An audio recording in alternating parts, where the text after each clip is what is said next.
And so the format of Survivor nowadays is that, there's going to be 3 tribes of 6. That's the season that I was on. And you go to a challenge, whichever tribe loses, that tribe goes to tribal council and they vote out somebody. And then you get to do that again. The other 2 tribes get to set off, 1 person or 2 people, depending on how many people they're up.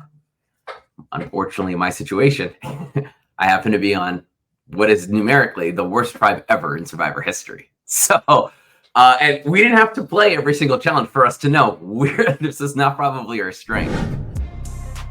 Welcome to the Painter Growth Podcast, where we help you scale your painting company in record time. Join us as we explore sales, marketing, hiring, finances, leadership, and more, everything that you need to know to scale and grow your painting business. I hope you enjoy and subscribe. What's up, everybody? Mike Hickman here, founder of PainterGrowth.com, and you're listening to probably going to be the most engaging episode of the Painter Growth Podcast you've ever listened to. I'm joined by my very good friend, Kaleb Gebrewold, contestant on Survivor 45, one of the, if not the best salesperson that I know, and just the most engaging person that I've ever spoken to. So Kaleb, what's up, my man? Good to have you. What's going on, Mike? I appreciate the warm intro. It's such a pleasure. We have such a similar background from our painting days, but then also in the software as a service world. Getting a chance to work with you is one of the best salespeople I've ever worked with. It's an absolute honor.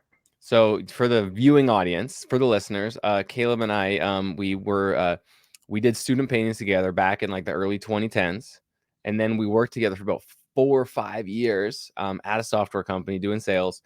And then now I'm off doing my own thing. He's still selling software, selling marketing, and also had an opportunity to get on Survivor 45. So I flew out last year to Vancouver to watch your premiere with your whole family, and it was super fun. And then I got to watch Survivor every week. I've never really been into Survivor that much, but man, watching you on it was crazy. Being the salesperson that you are, how do you feel that your gift of gab helped you in the application process? Like, what was that like? What was the selling that you had to do to get to the next step? Just walk through that a little bit. Well, one of the things people ask me is if you're in sales and want to get into sales, like what's the biggest piece of advice you'd give like an up and coming salesperson? And to me, I would always say it's, find somebody who you resonate with. There's so much good literature, leaders out there, and they all have their own different selling styles. So find someone who matches your style, right? And take that to the 10th to 12th, 100th degree and make it your own. So coming up, one of my favorite sales leaders who quite well is Jordan Belfort, the Wolf of Wall Street himself. And I think one of the big things that he teaches a lot about is tonality, right? Like really expressing yourself and using your language patterns to be able to elicit certain emotions, right? When you talk to somebody, whether it's in sales or whether it's getting cast on Survivor. So probably the biggest skill that I learned was probably everything I've ever gathered when it comes to storytelling, making sure everyone's having as much fun in the room, reading the room, just through their body language. And obviously, you have to be able to continue to loop at the very end there until you get the answer that you want, right? Looping, such an underrated skill. And also my favorite line, the one that we joked about for hours. Sound fair enough? Yeah, sound fair enough? Sound fair enough. So where did you incorporate looping? We can talk about sales and its looping and its applicability to painting sales, which of course you're very apt in. But where did you loop in the sales process to go down the interview pipeline in Survivor? Well, the idea of looping is that if you deal with an objection directly, right, you may actually push somebody further into the position that they already are, right, in terms of how they feel about a situation. And so the best way to deal with an objection sometimes is to help them zoom out, right, and to talk about the other areas. Usually we say the 3 10s, right? You want them to feel 10 out of 10 on yourself, 10 out of 10 of your company, and 10 out of 10 of your product. So looping back to the key objectives of what you're actually trying to get aligned on. And then from there, the objection actually doesn't seem as strong. So, in the audition process for me, where I would use looping is The whole idea for them is that they're trying to find, I think, somebody who is going to be very authentic, who is going to be vulnerable and open about themselves, but at the same time, they're trying to not cast anybody who's trying to put on a shtick, who's trying to put on some sort of character, and that's the big thing that they're worried about. So, for me, whenever you find yourself kind of going down some sort of sticky rabbit hole, I think for me, zooming them out and going back and hitting the facts and hitting the key stories again, that's going to be the key for anyone in the audition process that I'll give you for free. It's not about coming up with 10 new stories for every interview. It's figuring out what your best 10 stories are and finding a way to incorporate them into every single interview that you have, because it's always with somebody different who hasn't heard it before, and telling it like you've never told that story, telling it like you tell a friend in a bar. And so just finding ways to not get too far down the rabbit hole, but to be able to zoom out and be able to hit your best stuff again and again and again. That would be how I would use looping. I think that's super applicable in painting too. Like, you know, you need to develop common sense of purpose and like the rapport and the relationship. So if you have stories that are relatable to paint to clients, that you know that are going to make them trust you, then don't be afraid to use them over and over. They're not going to have heard it. You know, Mary's not going to tell Tanya you told her whatever story. Like, you can use the same story over and over. It's okay. Absolutely. You want to know like what the main objections that your clients are most likely going to hear, and being able to tell a story as to why that wouldn't be able to happen in your painting situation, right? In your situation about how, you know, they don't want things all over the yard because they have kids or they have dogs, and being able to incorporate a story around that and why that's really important to you is going to resonate way more than just saying yes and ticking it on a form, right? Yeah, exactly. Now, how about when you actually got to the island in Fiji? Because now it's a whole different dynamic where you need to sell, and that actually it ended up being a little bit to your detriment because everyone knew you're a sales guy and they kind of knew the schmooze that was coming. You know, my strategy coming into the game, and I wanted to kind of, like I do a lot of things, kind of mirror some of the great people, great players who came before me, right?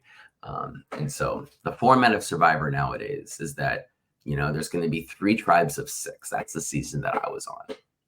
And you go to a challenge, whichever tribe loses, that tribe goes to tribal council and they vote out somebody. And then you get to do that again. The other 2 tribes get to set off, you know, 1 person or 2 people, depending on how many people they're up. Unfortunately, in my situation, I happen to be on what is numerically the worst tribe ever in Survivor history. So, and we didn't have to play every single challenge for us to know this is not probably our strength. So coming in, you know, my strategy coming onto Survivor was to read and observe, to understand, you know, who I was going to be working with, because in Survivor, the first biggest decision you'll ever have to make is deciding who you want to get an alliance with. And just like at the start of a job or a walk around with a homeowner, you don't know these people yet, and you don't know exactly what pitch is going to work with what people. So sitting back and taking it was probably a day or 2 before really trying to cement anything or really push myself into certain groups was my initial strategy. And in a dream situation, you know, I see 2 people working here, 2 people working there. I wanted to just grab the person in the middle and play the game right in between. And unfortunately, it didn't work out that way. Then you have to adapt, then you have to improvise, overcome. But that's, you know, another story for another question, you know? Yeah. We'll get into sales, and like you've been selling like virtually for the last 5, 6, 7 years. And I want to get into that because I think there's a lot of crossover that the painting contractors can use in terms of like moving a portion of their sales process to be virtual. And there's a lot of tactics and techniques there that I'm going to pull out of you here. But before that, what is like the most memorable or the funniest thing that happened either on or off camera at Survivor that is just like a good kind of story? Great question. You know, we had a few things. I guess something that was that always jumps out to me was you know, there's how much context should I be providing for something that happened like 3 episodes in? Give this enough context to get it. So it was so we're down to 4 people in our tribe, and we just lose another challenge. And one of our players on our tribe, Sabaya, was wearing this full-length black thermal in the middle of the summer in Fiji. So she immediately at the end of the challenge gets heat exhaustion. And the medical team's coming in, they're dumping ice on her, they're dumping cold water, trying to cool her down, and she can barely move. But at the same time, I see her like shaky finger go up in the air. She's like, I need to talk to production. I need to talk to somebody, because she had an idol and she wanted to know if she can burn it at tribal council. And I think it was just in that moment that I always laugh, because when the cameras are not on us, we're not allowed to talk to anybody. We're not allowed to talk to each other. You can ask a question to the show, but you're not allowed to have a question. If it's not on camera, it doesn't exist. And so that's why they don't let us do it. But cutting her off and saying, hey, you need to recover. You need to stop. I'm going to go and talk to them first. And going, and just the amount of gaming that happens, it always cracks me up. This girl who literally has heat exhaustion, who literally can't stand up at this point, still trying to play the game and play from this position of power, always cracks me up. And unfortunately for her, that was the episode she ended up going home. Fair enough. Yeah, that was man, it was so frustrated, just the team, because like you were such a strong player going in, and your team just like, you can't outwork. So you can't outwork a bad diet, Yeah. Good way to put it. Yeah. So you've been selling software and marketing services online for the last 5 years, 7 years, 7 years. Yeah, it's been a minute. Okay. What do you feel is different in sales from the online over Zoom versus an in-person over the kitchen table? Probably the biggest difference is, I think, as you're getting to, there's probably a few different areas that I would look at. Number one, I would say, as you're getting to know somebody, you have much less time with them. There's less nuance. You're a little bit more to business when you're in a virtual appointment, because that's what the person is there for. And there's very little downtime in the time that you have scheduled, right? Versus an in-person visit, you have a little bit more time. You're in somebody's home, and you can also read what's going on in somebody's home that you really can't do virtually, right? That would probably be one of the biggest things. And so you need to have an even tighter agenda, a really tight process in terms of how you're going to be able to explain what you're going to do for the job. And then at the end of the closing process, the other thing that is probably the big difference is virtually, they can always hang up, they can leave. There's, you have, usually if you're not setting upfront expectations as to what next steps are going to look like, it's much easier to lose a job, I would find, than when you're in somebody's home with somebody. At the closing process, I think that looks a little bit different as well. Yeah, it's definitely a lot easier to leave a Zoom room than to ask someone to leave and say no in person. Absolutely. Yeah. So I don't know if you thought about this much, but like, what types of, if someone were to bring in a virtual sales system into their painting business, like, how do you how do you think that would go? You're definitely a sales expert. You haven't sold painting in a few years, but like, how do you think someone would bring in a virtual sales system into their painting business? How can you replicate the the customer service and the the body language and stuff like that that's happening virtually? Yeah, well, the biggest thing that the biggest pothole you don't want people to fall into switching from an in-person to a virtual sales process is to not continue to do the steps that put you in the position to be able to do that in the first place, such as have a really thorough discovery with the homeowner and understanding exactly what the job is going to look like, or like what the important pieces of the job, in order to allow you to close the job at the very end of it, right? That would be the most important piece to me that comes to mind when it comes to how do we set that up and what do we want this to look like, right? If I was to create a virtual selling process, I probably would want to make sure that what would I want to do? I guess number one, I'd consider doing something like, how can we be able to make sure that the homeowner who's there um, has a very clear understanding as to what the sales process looks like. So that could be a client manual that's sent over to them virtually or in person prior to the job, detailing what the quote process is going to look like, what next steps are, and when they usually are supposed to make a decision by. I would do a walkthrough of the house prior to the presentation, probably do a pretty thorough discovery process, come up with a quote, and then have some sort of scheduled overview of what the quote looks like, is what I would imagine. What do you think, Mike? Yeah, I think you're right on that. Like having a virtual client manual or some sort of sales literature to set expectations. Thorough setup call, of course. Making sure both decision makers are going to be there. And then at the time, I think the Zoom meeting has to be two-part, right? Because you need like the first part to do that super thorough discovery, to ask about like history and scope, and get a walkthrough and get like past experience with past contractors and stuff like that. And then you need like 10-15 minutes to do up your proposal, and then meet back up on Zoom again for your presentation and close. Yeah, absolutely. And that's fun. I mean, I always say, innovation is sometimes the most fun. Like, you're eventually going to drill in and build a sales process that you're going to be doing again and again and again. That's part of the job, right? But the innovation, figuring things like this out, is really, I think, where anyone shows their chops and where you can have a little bit of fun as you develop this, right? Yeah, I think the main thing is just like creating a process step by step, and then trying it and just testing it out. And if it doesn't work, there's more homeowners to try it on.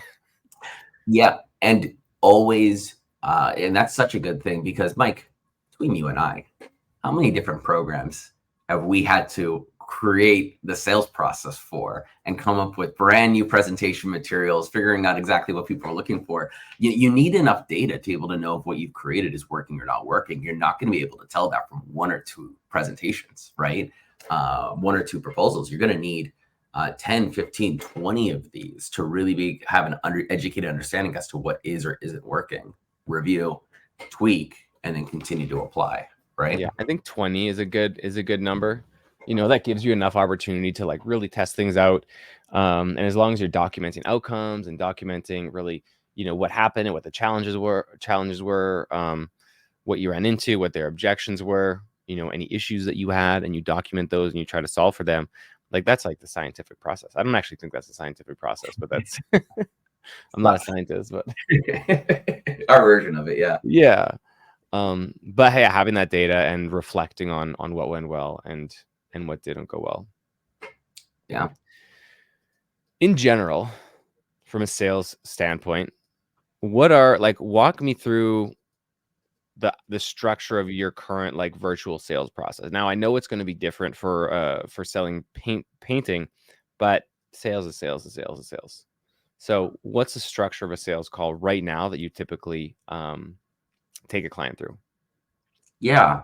So similar to yourselves, it starts with a setup call, right? As somebody has shown some interest in some sort of level of marketing and growth, because that's a specialty that we have, where I work today. The purpose of that setup call is really to qualify, to see if this is a person who even has a need, budget, we have the right people on the call, right? Etc. Once we have that set up, then they'll get into the sales process with me.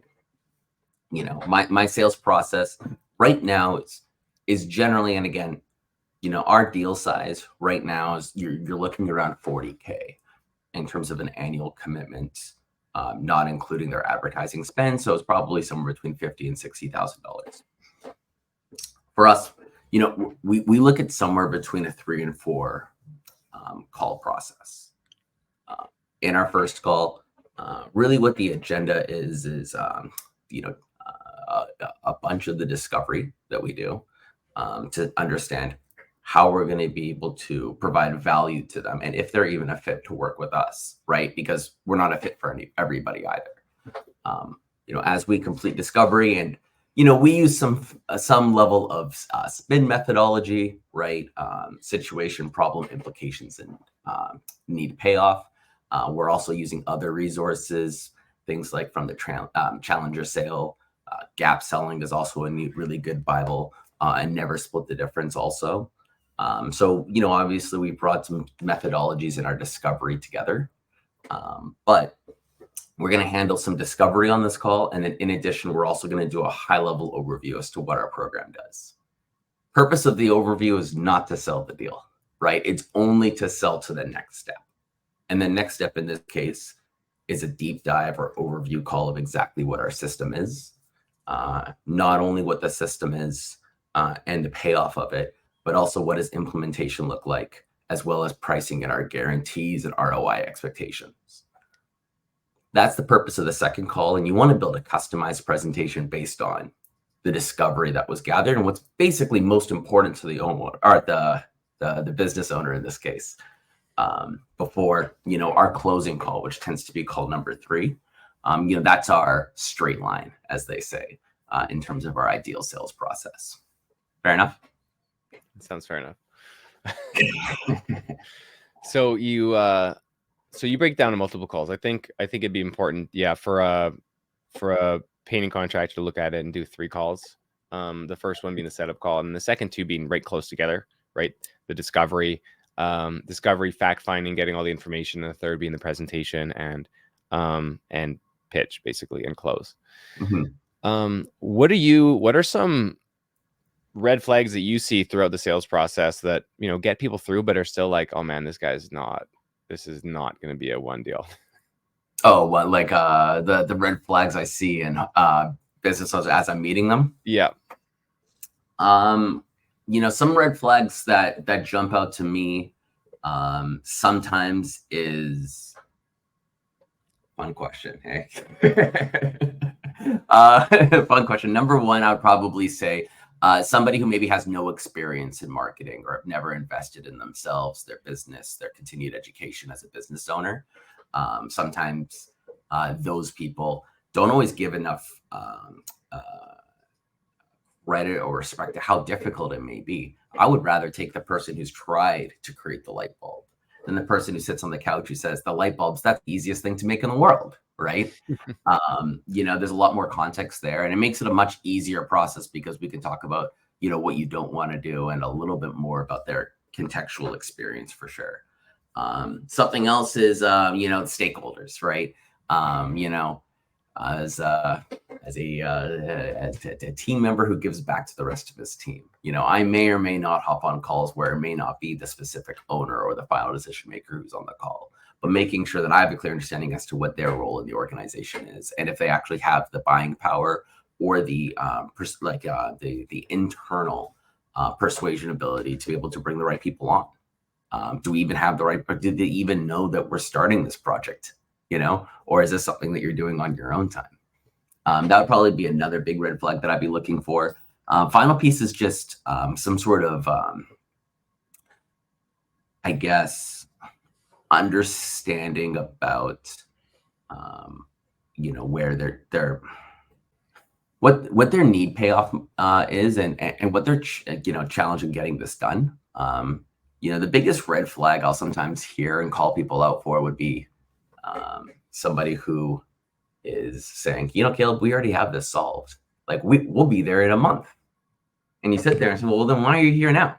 I don't know how much you guys might hear that in the painting world. That idea of I paint this. I painted this place last time. I could easily do it myself, but if you give me a really good price, it's like, this is our price. It's like, well, otherwise all I'll do is like, well, why are we here if you're not looking at getting it? This is what the cost is, right? Like, What do you think this is going to be? So probably the red flags that I'd look for. Is there any that I'm missing that you can remember? I think the agreeer, the person who just agrees with everything he says and like goes through the process just too easily. They're like, oh yeah, that's exactly what I need. Yeah, this is perfect. Yeah, this is perfect. No questions. No objections. No, sounds good. What's the price? Okay, I'm gone. And then goes down. Yeah. That's a good one. Yeah. So I want to actually dig into the concept of a need payoff, because a need payoff is, in my opinion, like I'm currently, the sales, manager on my team. Actually, not for long. Stoked about that though. But, but need payoff has always been, in my opinion, the number one most important thing to really bring up in sales. So for example, in like our coaching sales, when we're talking to clients, like a need payoff is, or in other, implication. Implication, need payoff, kind of like together, right? So like, what's the implication of not getting this done? So if you don't join, Painter Growth, for example, the implication of that is, you keep living the same year again. You never get above 20K per month. You aren't able to get off the tools. Your wife's going to hate you because you're never home. You're not going to be able to see your kids grow up. Right. And then that need payoff is like, okay, now that you've done it, now that, then if you join, you're going to be able to see your kids grow up and you're going to have that money, and you're like painting that picture of like what real life is going to look like if you can solve this problem. Not just from an economic standpoint, but also from like a personal, spiritual, physical, all of that. So what's your understanding of need payoff, and how do you kind of bring implication need payoff, and how do you bring that into the sales system? Well, implication is, if you don't like, that's the reason why somebody's going to make a decision now versus a year from now, right? Implication is the most important thing in our line of discovery that we focus on. What happens if you don't solve this? Why is now the right time to solve this? Like, why is this even a priority in your agenda? Why can't you focus on other projects at this time? Why don't you allocate resources on other things, right? If you're in the same place a year from now, a lot of similar questions that you look at. I would say I've worked with a lot of individual reps here. In my time at Breakthrough, I've been here for almost 7 years, and I would say from the day I got here till today, if you have somebody who left and we don't know why they didn't buy, and now we're not getting a hold of them, and you look into that person's discovery, they probably never actually just found the implication, the why it has to be solved into now. And that's the urgency. So it's the most important line of questioning to consider, because it's not just the financial cost of what this means for them, but it's also the emotional cost, which you also touched on there as well. Whether it's family, lifestyle, right, professional, legacy, etc. In terms of need payoff, I always say the most important thing about the need payoff is not necessarily figuring out everything, all the wins that are coming, the future pacing of, what are the important things that they want to accomplish once this challenge is overcome, but understanding why it's important to them, and getting that emotional reason as to, why they want to accomplish these next things. That's the biggest takeaway that you can get, because that's the emotion that you're trying to cause at the end of the sales cycle as well. So need payoff, there should be some sort of case as to why this is important to solve now, what they're hoping to accomplish once it's solved. But the most important thing I've always found in that part of the discovery is understanding, emotionally, if it's accomplished, what does that mean for them? What does that mean for their family? What does that mean for that security, or that that happiness, whatever it might be. Fair enough. Yeah. I mean, zooming out a little bit, because we're talking about a lot of things that, both of us are currently, providing things to businesses that are going to support them more financially, right? That's like the goal. So they're, ideally going to be making more money and like, saving costs elsewhere. But that's not necessarily the truth behind buying a paint job, right? So how do you think you can translate some of these things? Because it's not going to be life changing to get a paint job, but there's still things that you will be able to use some of these frameworks in the sales process for painting. So how would you bring some of these frameworks back into the painting business, really, to more formalize the process? And admittedly, a little bit rusty in my painting days, you know what I mean? 4 great years spent, 4+ great years spent. But it's been about a decade since I've been on the tools myself. Probably about that long, right? And so what right. Context accepted. Yeah. In terms of implication questions, I think it's just probably more like quantifying, what their objections are, and why it's important, and what it would, we talked about the tools, like tools in the backyard and making sure that everything's really organized and why that's really important. I think when it comes to the implications and the root issues as to why somebody is making a decision from one contractor to another, I think it's just really understanding like why are those issues as strong as they are, right? That's what I remember from the painting days of just understanding not the surface issues, diving into the root, and then from there being able to re-articulate to them, the cost if those things are not fulfilled properly. How does that match up with what you see today in the field? Yeah, I mean, it'd be really interesting to see you go into a painting business and try to sell now based on like everything that you've learned in the last 7 years selling online and selling software and stuff. I think it would be like I think you would like come up with some pretty cool stuff. And I think it would probably be a lot easier because you're not selling a dream financial situation. You're just selling, you're selling a paint job. Sometimes selling paint jobs can be a lot, like super expensive, like 5-figure paint jobs to homeowners. But I think the best framework that a painter should follow would be the SPIN framework. It's just like, it's so simple. And I'll link the book in the description of the podcast. But like Kaleb was saying, situation, so the S, P, problem awareness, I, implication, and then N, need payoff. So situation, have a few questions about like what their current situation is. Why are you looking for painting? Have you had a painter before? How did that go? What was done? Yeah. Problem awareness. How would you use problem awareness in painting discovery?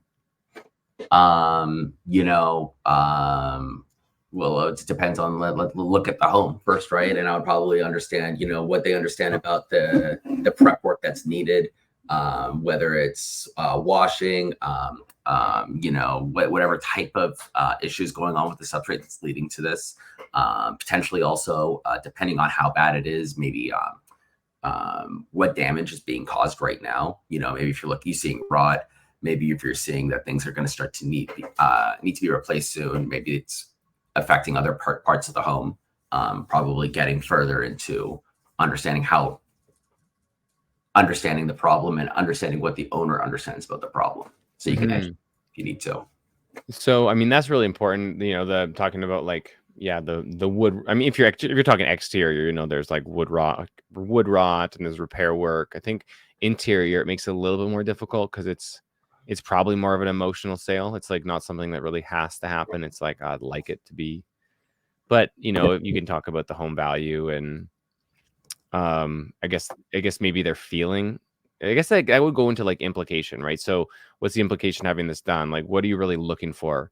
What goes on in this room? How is what's going on? Oh, like, are you hosting a lot in here? Is this for like family dinners? Is this going to be okay? So what is the type of feeling that you want the people to be having right now? Is it like we want to like have like this warm entry? Do we want to look like, have you thought about it? I mean, the nice part about painting is that the future pacing becomes quite simple because you can pull out colors and you can be able to show other people's homes and really get them excited or invested into something, right?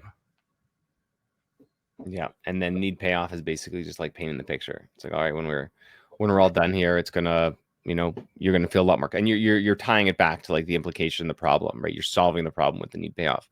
So once we're painted, like all of these spots these like the stains are gonna be gone, and like you're gonna feel a lot more confident in this home. You're gonna like really want to host more often, like whatever they were telling you before in the problem thing, you want to be now repeating it and just like dishing it right back to them as the solution. Absolutely.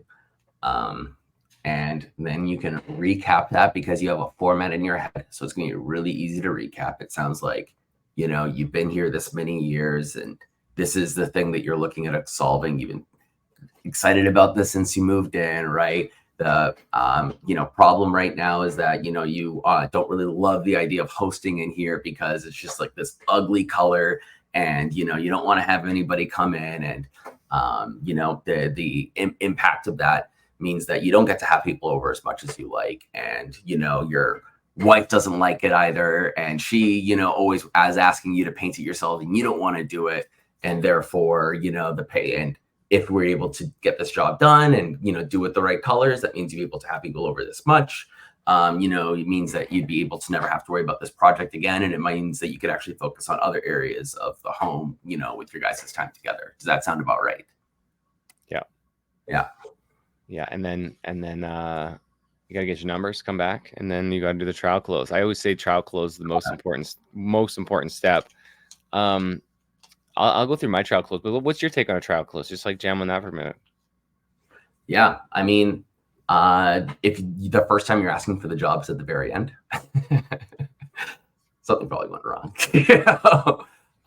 And you're very unlikely to ever get a yes on the spot if you're not trial closing a few times throughout the process.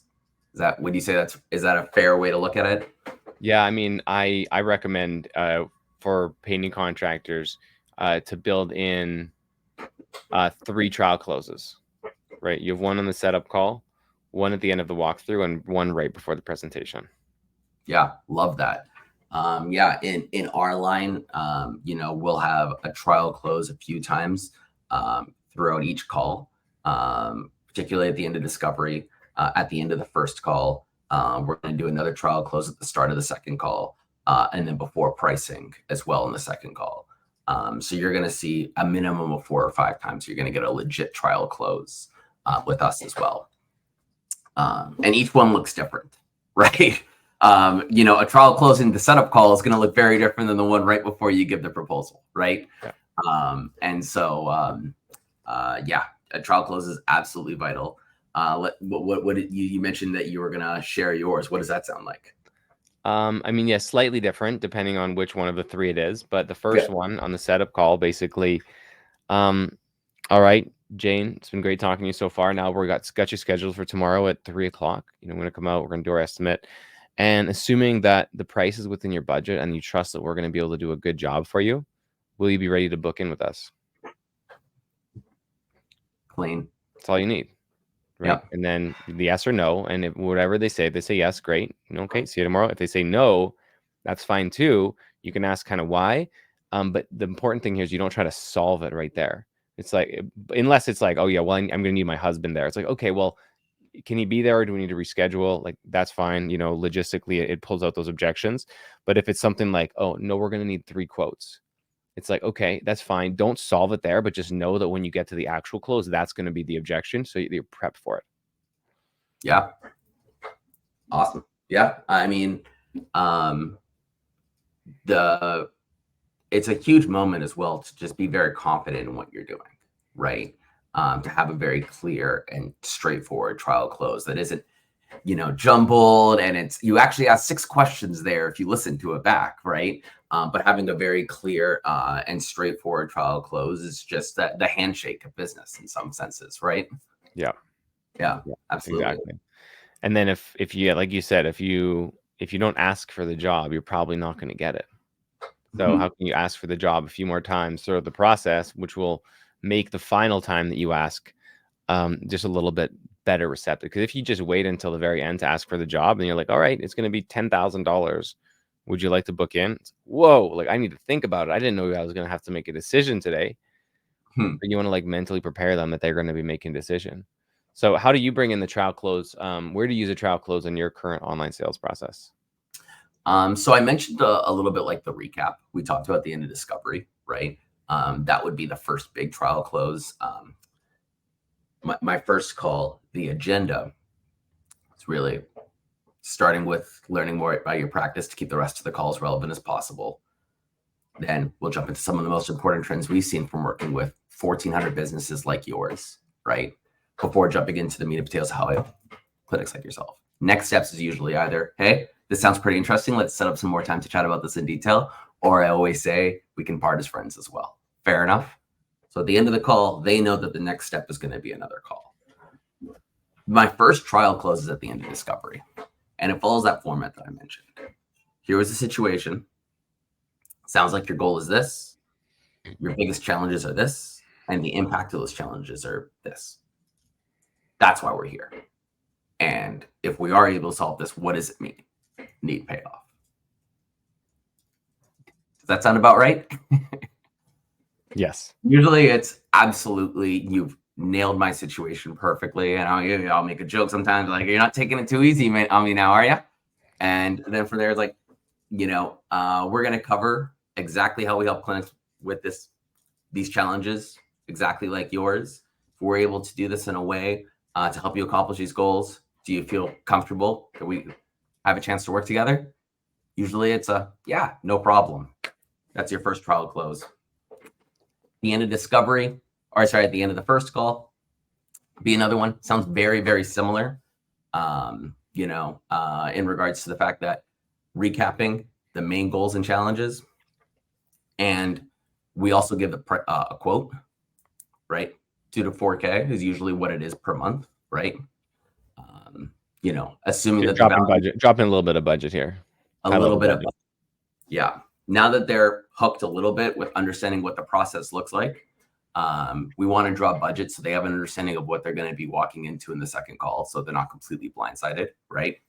And then assuming the value fits the pricing that we're talking about, would you be excited to be able to get this accomplished this year, or get this solved in 2024 or whatever period of time we're in? Get it solved this summer, something like that. Okay.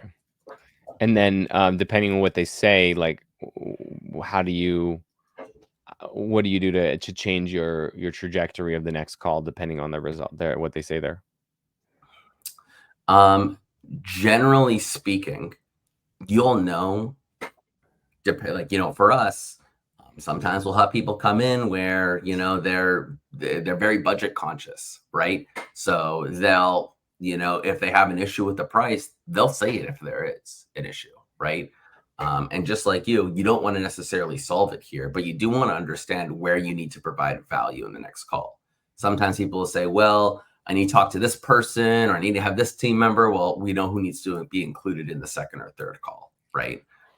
So you do want to always listen during the trial close. You can't just blindly, because you have some form of a yes, feel like you just tick that box, right? I think that's important, and that's one thing that is probably the most underutilized thing in sales is just listening, right? And if someone tells you something that's important to them and you paint back to them that that's the exact thing that you're going to solve, then it's going to sound like music to their ears, even if you say it 100 times over. Like if you ask a contractor or a homeowner, have you ever hired a contractor before? And they say, yeah, we had a roofer and it was awful. They left nails all over the yard. It's okay. Job site cleanliness is really important to them.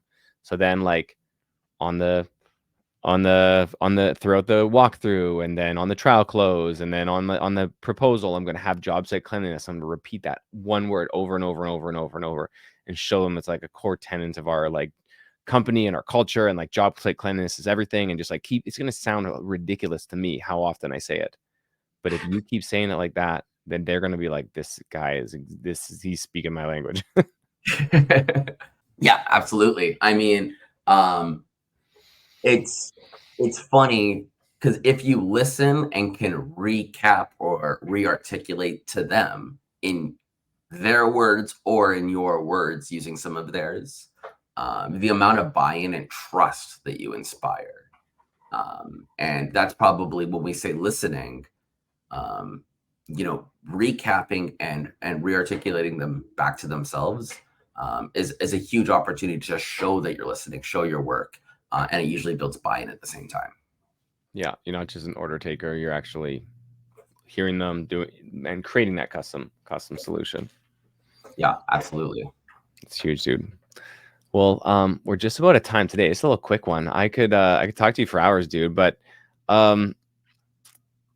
if someone's like really trying to get into sales, like obviously spin, but like what are some of, like you mentioned a couple before, like what are like the top 3 books that you'd recommend someone getting into to like really just start their, career in sales? Not even career in sales, but just become better, more articulate salespeople. Yeah. Like I mentioned, everyone, I think there's so many good leaders. There's so much good sales methodologies and books out there. I think that finding the person who matches your personality style is going to be the biggest tip, because not everyone's going to sell like Kaleb, not everyone's going to sell like Mike, right? And so if you're like an extroverted, people person, who, it may or may not be a decently sharp tool in the shed, maybe you align with one of us, right? And so some of the things that I've always enjoyed in terms of sales books, I mentioned the Straight Line Persuasion by Jordan Belfort. This is actually an audio book that was actually recommended to me by Mike once upon a time, right? And so a great one. And the idea of that book is that, a perfect sale starts at one point and ends at one point. And it's a salesperson job is to take someone down that line. And it's a prospect's quote unquote job to try and take them off the line, right? And your job is to be able to understand how you can replicate the perfect sale every single time.